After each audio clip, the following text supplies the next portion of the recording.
বহরমপুর বর্তমানে মুর্শিদাবাদ জেলার সদর শহর বহরমপুর।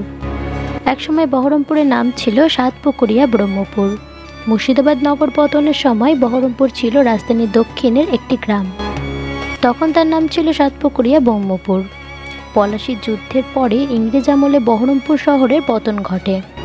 ইংরেজদের উচ্চারণে ব্রহ্মপুর হয়ে যায় বহরমপুর। সময়ের সঙ্গে বদলেছে শহর, তাল মেলাতে মরিয়া পৌরসভা। বহরমপুর পৌরসভার বয়স 137 বছর হলেও বহরমপুরের বয়স কিন্তু তার কয়েক গুণ বেশি। রেশম, মুসলিম, কাঁসা ও অন্যান্য ব্যবসার টানে কালিকাপুরের 1632 খ্রিস্টাব্দে কুঠি স্থাপন করে ব্রিটিশ ইস্ট ইন্ডিয়া কোম্পানি। 1665 খ্রিস্টাব্দে সয়দাবাদে গড়ে ওঠে আর্মেনিয়ানদের কুঠি এবং 1688 খ্রিস্টাব্দে সয়দাবাদের লাগোয়া ফরাসডাঙ্গায় গড়ে ওঠে ফরাসিদের কুঠি। 1757 সালে পলাশীর যুদ্ধে নবাব সিরাজউদ্দৌলার পরাজয়ের পর ইংরেজরা সুবে বাংলার রাজধানী লালবাগ বা মুর্শিদাবাদ থেকে বহরমপুর স্থানান্তরিত করে। 1939 সালে বহরমপুরের রাস্তাঘাট ছিল সুরকির।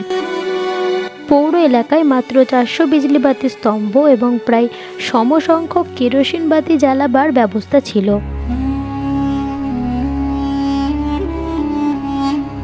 কাশিমবাজারের একাংশে গত শতাব্দীর 40 শতকে এমন ঝোপ জঙ্গল ছিল যে শীতকালে সেখানে বাঘ চলে আসত। সেই কাশিমবাজারে এখন লোক সংখ্যা প্রায় 2 লক্ষ। দেশভাগ ও বাংলাদেশের মুক্তিযুদ্ধের ফলে পূর্ববঙ্গের অনেকেই বহরমপুর শহরে পাকাপাকিভাবে বসবাস শুরু করেন।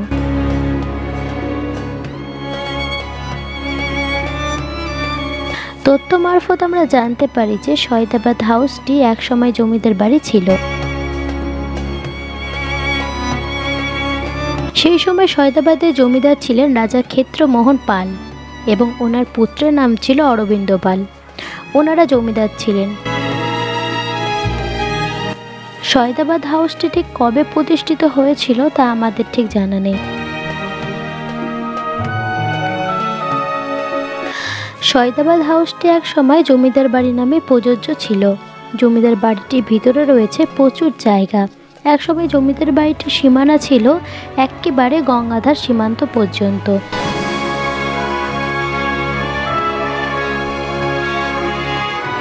কিন্তু এখন আর অতটা সীমান্ত জুড়ে জমিদার বাড়িটি নেই।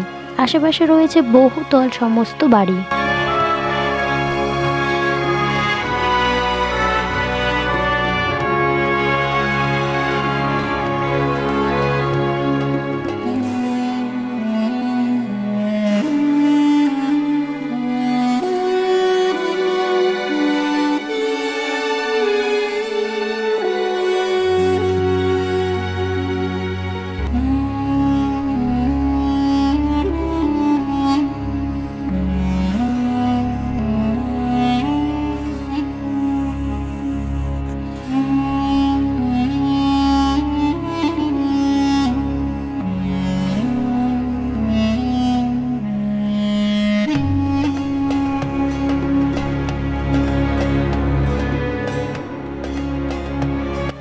শোনা যায় জমিদার বাড়ির অন্তর্মহলে একটা রূপ আছে।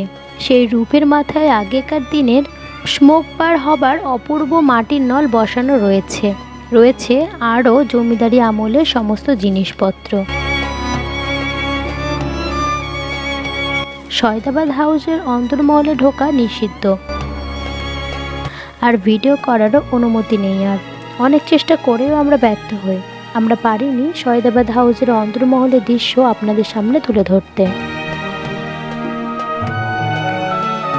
সয়দাবাদ হাউসের সামনের অংশে হয়েছে বৃহদাকার বসতি স্থল আর আবাসনের পিছনে অতীতে স্মৃতি আঁকড়ে দাঁড়িয়ে রয়েছে রাজা ক্ষেত্রমোহন পাল মহাশয়ের সয়দাবাদ হাউস।